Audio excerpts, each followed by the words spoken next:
আসসালামু আলাইকুম। আমি অনামিকা। অনামিকা স্বপ্নকুটির নতুন আরেকটি ব্লগ ভিডিও নিয়ে চলে আসলাম। আজকে আমি রান্না করব পটল আলু দিয়ে ইলিশ মাছের ঝোল টাইপের। হ্যাঁ, তো আমি এখানে ইলিশ মাছ কেটে ভালো করে একটু হলুদ, লবণ আর মরিচের গুঁড়ো দিয়ে মাখিয়ে রেখেছি। এটাকে এখন আমি একটু হালকা করে ভেজে নেব, কারণ অনেক সময় কী হয়, পটল দিয়ে যখন আমরা ঝোল রান্না করি ইলিশ মাছগুলি একদম গলে গলে যায়। এর জন্য একটু একটু হালকা ভেজে নিব যেন মাছটা গলে না যায়। তো আমি এখানে ফ্রাই প্যান দিয়ে দিয়েছি, দিয়ে দিব ভাজার জন্য তেল।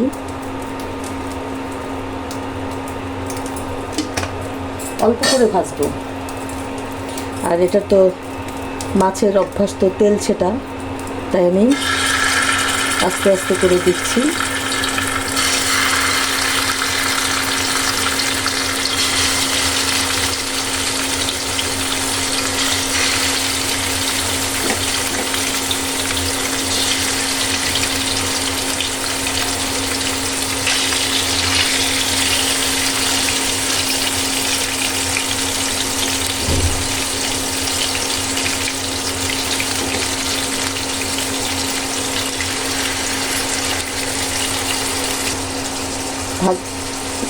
ভাজতে দিয়ে দিয়েছি, আস্তে আস্তে ভাজা হোক।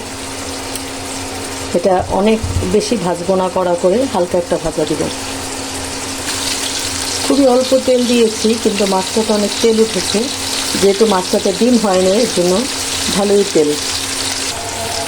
মাছটা ভাজা হয়ে গেছে, আর বেশি ভাজার দরকার নেই। আমি এখন প্যানটা চুলায় বসিয়ে দিই।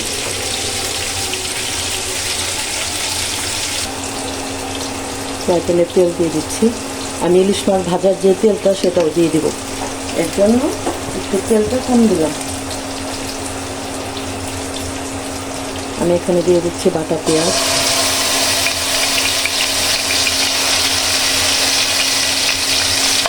যেহেতু একটু ঝোল ঝোল হবে।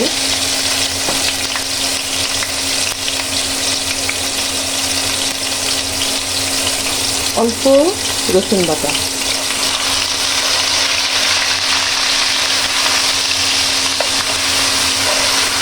এটাকে একটু ভেজে নেই যেন কোনো কাঁচা গন্ধ ভাব না থাকে। এটা ভাজা হয়ে গেছে, এখন আমি অল্প অল্প করে মশলা দেবো। যেহেতু সবজি দিয়ে রান্না করবো সেহেতু মশলা কম। অল্প কাশ্মীরি লাল মরিচের গুঁড়ো, ধনিয়ার গুঁড়ো, দেশি যে লাল ঝালমরিচ সেটা, সামান্য হলুদের গুঁড়ো।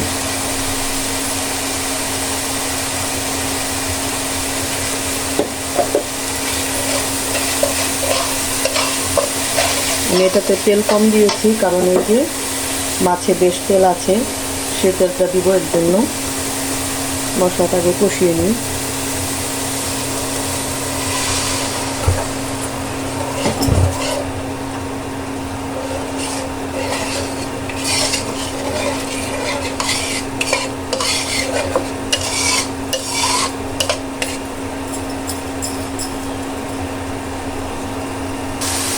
মশলাটা কষানো হয়ে গেছে, এর সাথে আমি সবজিগুলো কষিয়ে নেব। আমি এখানে পটল আর আলু কেটে নিয়েছি।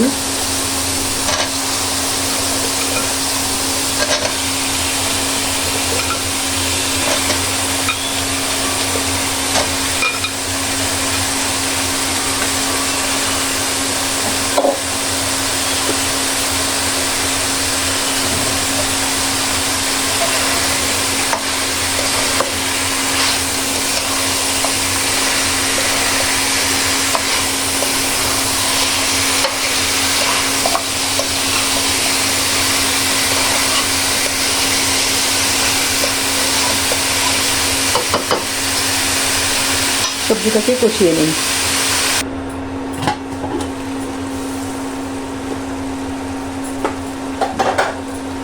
আমি এখানে সবজিটাকে কষিয়ে নিলাম, এখন আমি তাতে ঝোল দিয়ে দেব। আসলে কষানোর সময় তো আর সিদ্ধ হয়ে যাবে এমন কিছু না, কিন্তু কষিয়ে নিলাম। এখন আমি এটাতে ঝোল দিয়ে দিব। বৃষ্টির দিনে কারেন্ট যে কত রকমের করে, একবার যায় একবার আসে।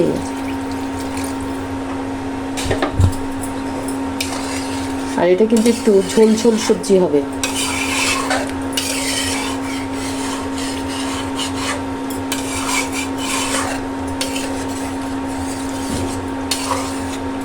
এখন ঢাকা দিয়ে দিই, একদম ঠিকঠাক সিদ্ধ হয়ে যাবে।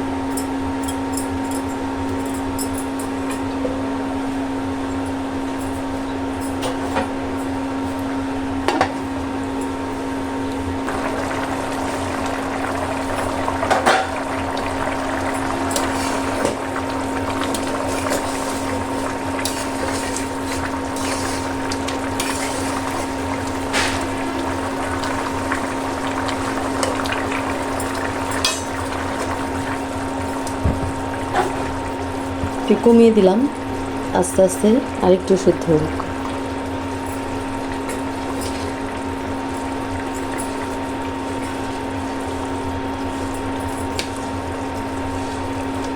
লবণটা সবাই চেক করে দিবেন।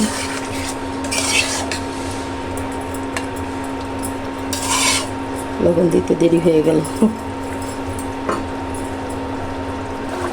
আচ্ছা, এখন আমি এখানে মাছগুলো দিয়ে দিই। মাছগুলো হালকা করে ভেজে নিয়েছিলাম যেন মাছগুলো গলে না যায়।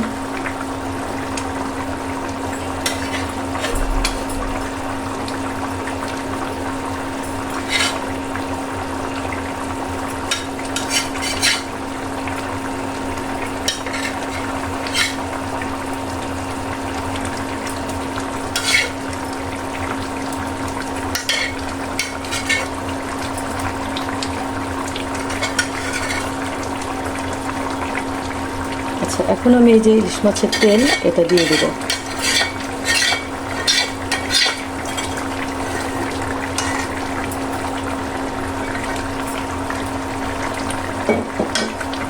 এখন কাঁচামরিচ দিয়ে ঢাকা দিয়ে দিব।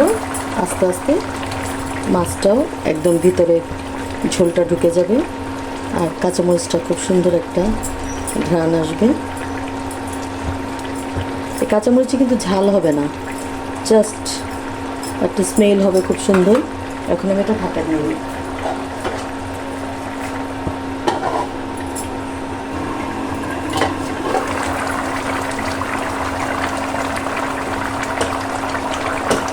আর একটু ঝোলটা শুকাবে। আমি আসলে যতটুকু ঝোল আমার দরকার অতটুকু রেখে আমি চুলা অফ করে দিব। আর এমনিতেও কিন্তু যখন কোনো তরকারিতে আলু থাকে তখন কিন্তু এমনি ঝোলটা একটু টেনে যায়, মানে আমরা কি বলি, আলু ঝোল খেয়ে ফেলে। তো যারা আমার চ্যানেলটিকে সাবস্ক্রাইব করেছেন তারা তো আমার ভালোবাসার মানুষ, আমার সাথেই আছেন। যারা এখনও করেননি অবশ্যই আমার চ্যানেলটিকে সাবস্ক্রাইব করে দেন, লাইক কমেন্ট শেয়ার করবেন, বেল বাটনটি প্রেস করে রাখবেন যেন আমি আপনাদের ভালোবাসার বোন আপনাদের কাছে পৌঁছে যাই। আর সবাই সবার জায়গায় নিরাপদে থাকবেন, সুস্থ থাকবেন, দোয়া করি। আপনারাও আমার জন্য দোয়া করবেন, আমি যেন আমার পরিবার নিয়ে নিরাপদে থাকি, সুস্থ থাকি। সবাই ভালো থাকবেন, একটু কম বাইরে যাবেন, কারণ এখন বাচ্চাদের খুব জ্বর, ভাইরাল জ্বর হচ্ছে, বেশিরভাগ ছোট ছোট বাচ্চাদের। এটা খুবই কষ্ট। আর বড়দেরও খুবই ভাইরাল জ্বর হচ্ছে। এই বৃষ্টিটা আমাদের জন্য আসলে একটু কষ্টই। সবাই একটু সাবধানে থাকবেন। আমি এখন এটাকে নামিয়ে ফেলবো। আপনারা চাইলে ইলিশ মাছে ধনিয়া পাতা দিতে পারেন, চাইলে নাও দিতে পারেন, কিন্তু যেহেতু পটল সবজি তাই আমি একটু দিয়ে দিলাম। হয়ে গেল আমার পটল ইলিশের ঝোল, মানে পটল আলুর ঝোল সাথে ইলিশ মাছ। খুব সুন্দর একটি তরকারি, খেতেও সেই মজাদার হবে। আসসালামু আলাইকুম।